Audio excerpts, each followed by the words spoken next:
Halo and welcome back teman-teman netizen atau warganet yang saya hormati semuanya. Di konten terbaru hari ini saya ingin memberikan analisa dari 3 pertandingan di Liga 1 yang melibatkan 3 tim yang untuk sementara ini berada di zona papan atas.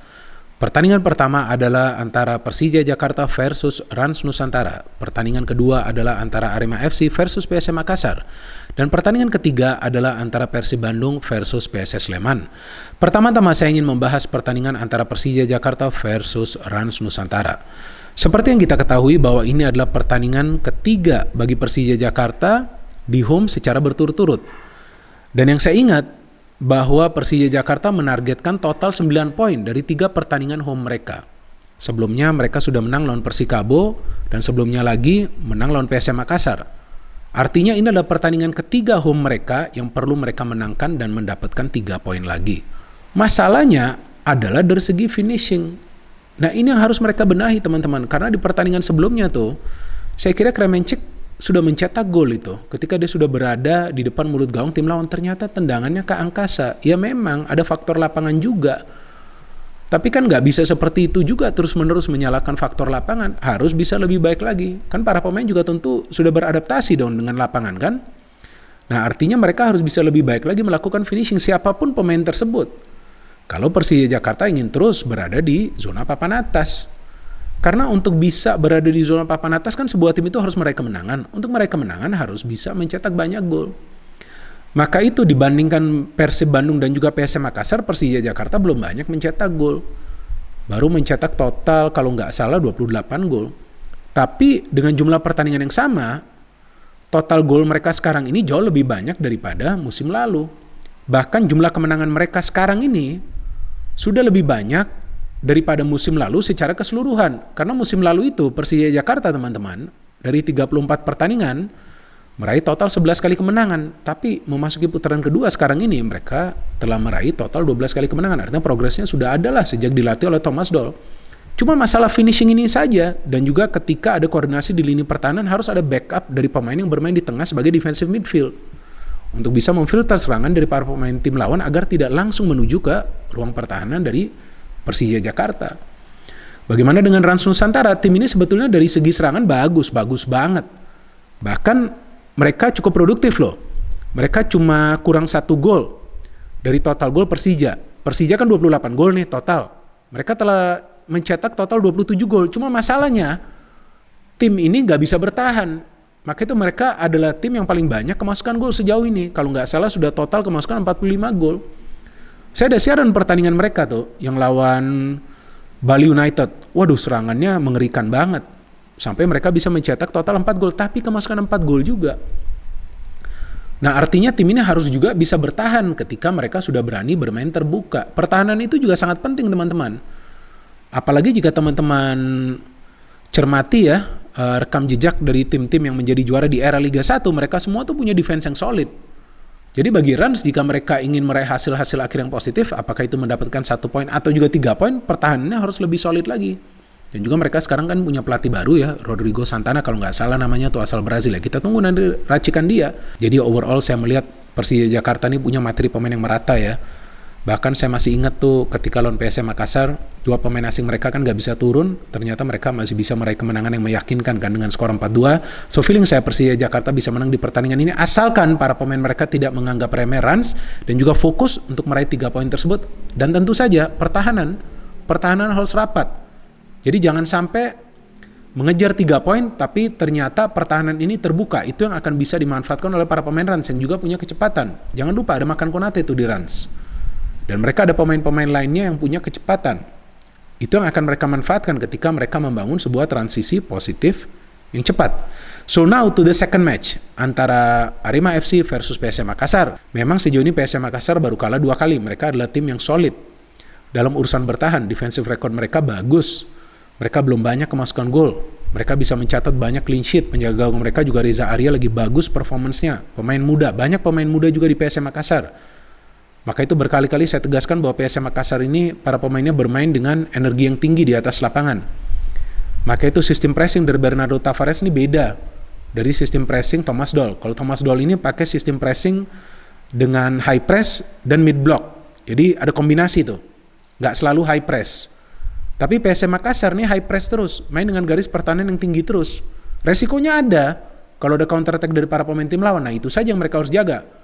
Tapi dengan bermain high press mereka bisa mengurung para pemain tim lawan tuh hanya bermain di tengah. Dan juga mereka adalah tim yang agresif, pokoknya Spartan banget permainannya. Itu menyulitkan para pemain tim lawan untuk bisa membangun serangan ke area pertahanan dari PSM. Dan PSM juga tim yang produktif kan, nggak cuma satu pemain yang bisa mencetak gol. Saya melihat peran Ramadan Sananta ini sangat besar loh sebetulnya di PSM Makassar. Di pertandingan sebelumnya lawan Rans, mereka bisa comeback itu juga karena adanya Ramadan Sananta. Kalau dia nggak masuk di babak kedua, saya nggak yakin mereka bisa comeback. Padahal kondisi lapangan gawat banget tuh ya, tergenang juga ya kan. Tapi tetap saja PSM bisa bangkit ya karena adanya Ramadan Sananta. Bahkan ketika lawan Persija Jakarta, ketika Ramadan masuk di babak kedua, disitulah para pemain Persija Jakarta mulai kewalahan. Jadi jika Ramadan bermain dari awal, feeling saya PSM akan bisa menyulitkan lah para pemain dari Arema FC di lini pertahanan. Dan Arema FC sebetulnya materi pemainnya juga gak buruk, bagus materi pemainnya. Tapi mereka punya masalah di lini depan. Abel Kamara ini ya, striker asing mereka ternyata gak produktif. Tampak mereka kehilangan Carlos Fortes. Padahal materi pemain mereka di tengah bagus. Ya mereka punya juga Kussedia Haryudo, sekarang punya juga Dedik ya. Asalkan mereka bisa finishing, menurut saya mereka juga bisa menyulitkan PSM Makassar. Ya kalau feeling saya, persentase dari pertandingan ini 50-50 ya. Ini bisa kemana aja nih pertandingan nih. Dan kalaupun ada tim yang menang nih, selisihnya tipis nih. Jadi PSM Makassar memang sejauh ini solid, tapi mereka harus hati-hati karena Arema FC ini sudah lama nih gak menang. Pasti mereka punya motivasi yang besar nih untuk menyulitkan PSM Makassar. Jadi para pemain PSM Makassar harus bisa mewaspadai permainan umpan-umpan terobosan dari para pemain Arema FC dari lini tengah. Karena mereka punya dua penyerang yang biasa mengandalkan kecepatan nih. Salah satunya adalah Dedik Setiawan. Ya ini 50-50 nih, ini masih sulit diprediksi nih. And now to the final match yang ingin saya bahas, yaitu Persib Bandung versus PSS Sleman. Sejauh ini Persib Bandung sejak dilatih oleh Luis Milla adalah tim yang sulit dikalahkan. Bahkan dalam 13 pertandingan terakhir Persib Bandung sejak dilatih oleh Luis Milla tidak terkalahkan. Memang Persib Bandung kalau kita melihat klasemen sementara sudah banyak kemasukan gol, tapi jangan salah. Mereka banyak kemasukan gol sebelum Luis Milla masuk. Sejak Luis Milla melatih, kalau nggak salah nih ya, kalau saya nggak salah, Persib hanya kemasukan 9 gol dari 13 pertandingan. Nah itu rasio yang cukup bagus sih. Ada beberapa clean sheet juga yang dicatat. Produktivitas tim juga meningkat. David da Silva sudah bisa mencetak banyak gol, bahkan sekarang top skor sementara. Aliran bola bukan saja dari luar sektor sayap, tapi juga dari tengah. Di pertandingan sebelumnya lawan Semarang, lihat passing-passing umpan terobosan dari tengah, cakep kan?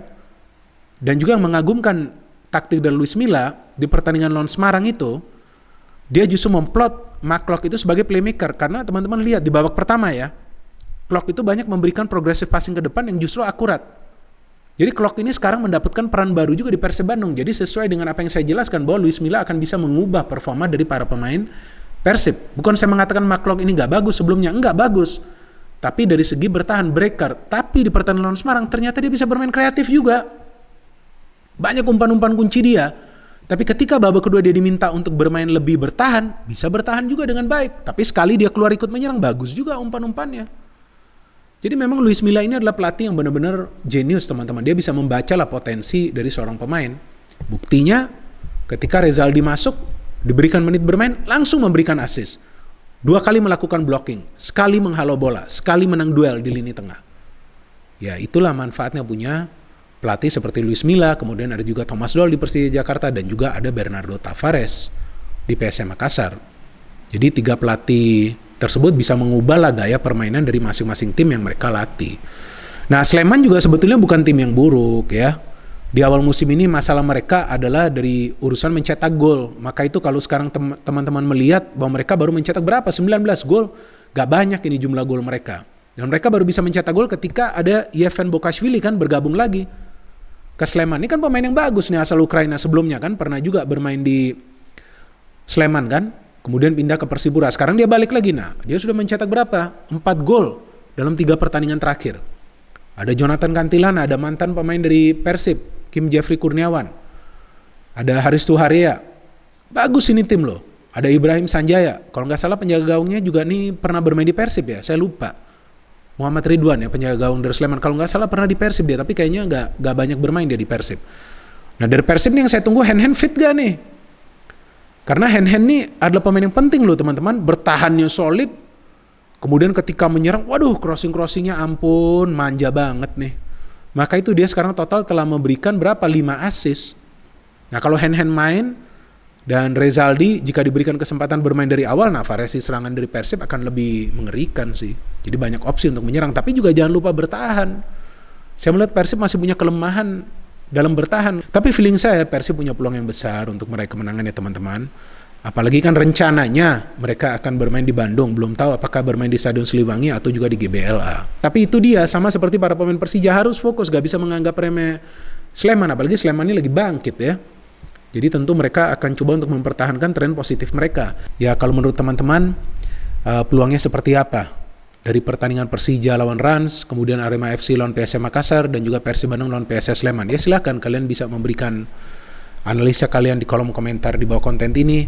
Dan saya nanti akan usahakan saya memberikan review dari 3 pertandingan ini ya. Jika saya nonton teman-teman, maka itu saya membuat konten ini malam ini karena besok dan hari Sabtu saya sibuk. Ya saya usahakan nanti saya akan membuat review dari 3 pertandingan ini ya. No hate, no politics, only football. Salam sepak bola.